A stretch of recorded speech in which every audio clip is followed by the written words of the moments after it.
All right, so before this lesson actually starts, what I want you guys to do is answer the first 4 parts. So pause the video, answer the first 4 parts, and see if you actually get them correct.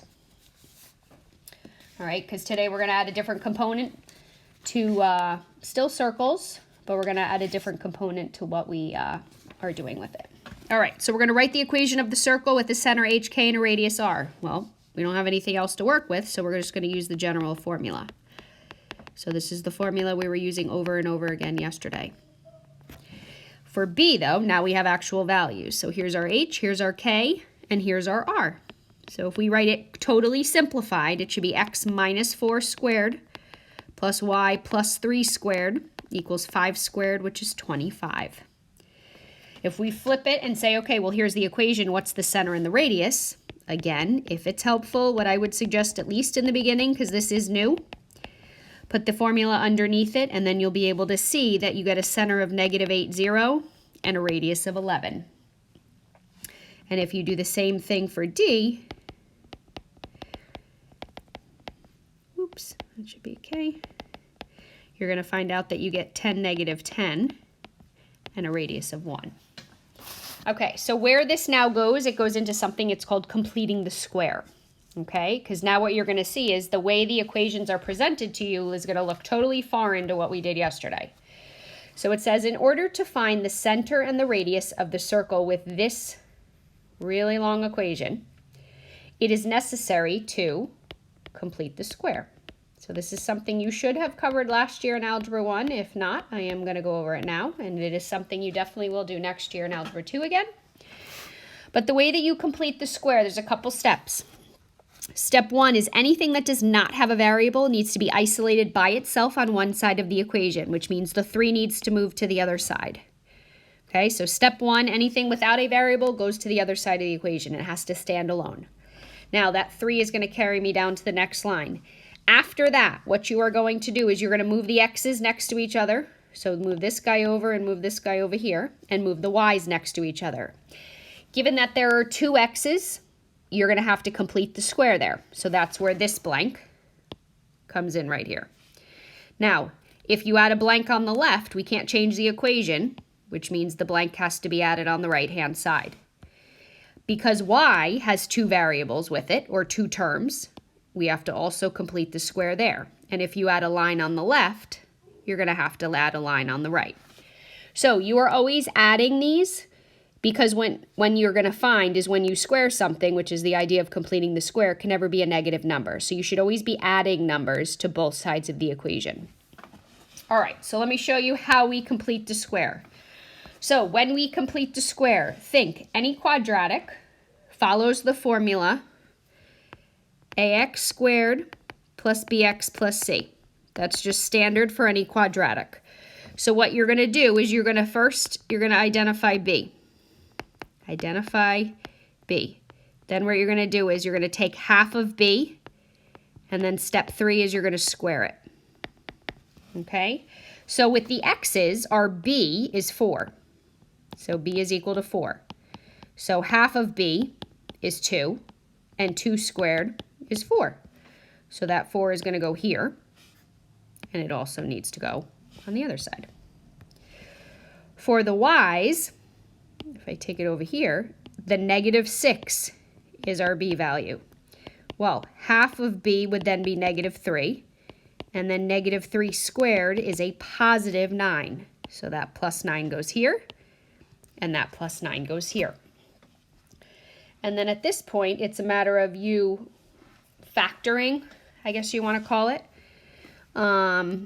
So I'm going to put parentheses here if you want, and you can also, if you wanted, put them around the x's. So what you have to do is with the x's, you have to say, okay, how do I factor that?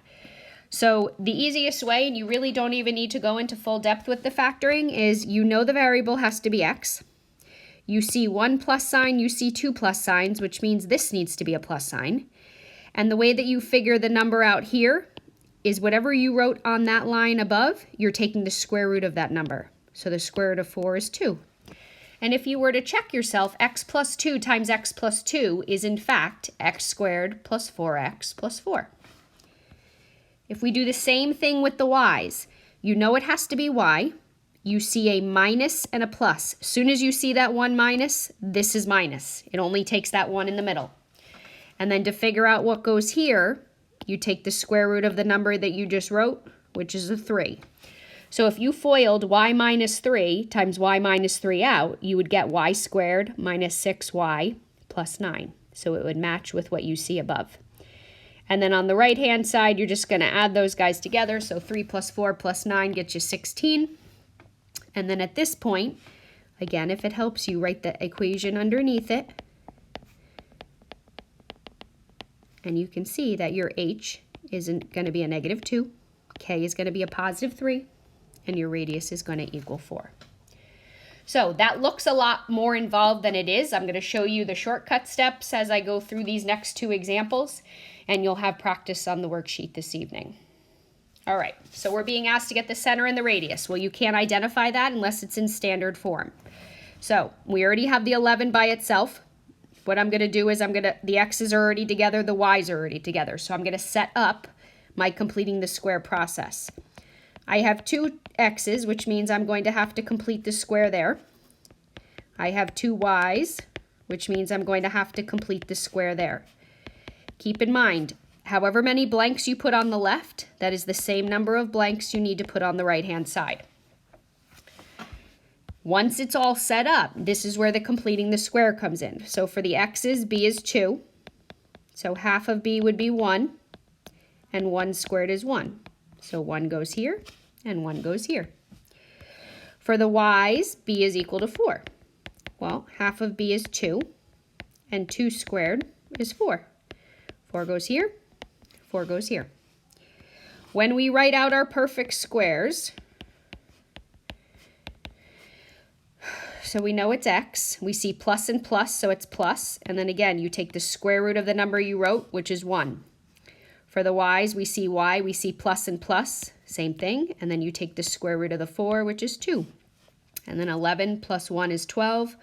12 plus 4 is 16. So your center would be negative 1, negative 2, and your radius would equal 4 for that one. All right, one more. All right, so in this case, 32 needs to be bumped to the other side. The other issue we're looking at right here is I don't have 2 x's, which means if you do not have 2 x's, you are not completing the square with the x's. You can't do it unless you have 2. So we are only going to complete the square with the y's. So I'm going to do 2 steps in 1. So I'm moving the 32 to the other side, and I'm also setting it up by completing the square for the y's. And if you look, you have 1 blank on the left, which means you need to have 1 blank on the right. There is only a need for 2 if you are completing the square twice, but in this case we are not. So for the y's, b is negative 4. So half of b would be negative 2, and negative 2 squared is a positive 4. So 4 goes here, and 4 goes here. So x squared is going to stay, x squared. Y, we know it's y. We see 1 negative, which means it's negative. And when we take the square root of 4, we get a 2. And 32 and 4 make 36. So our center, remember, we had done one of these yesterday. If it jumps right to x squared, that value is 0.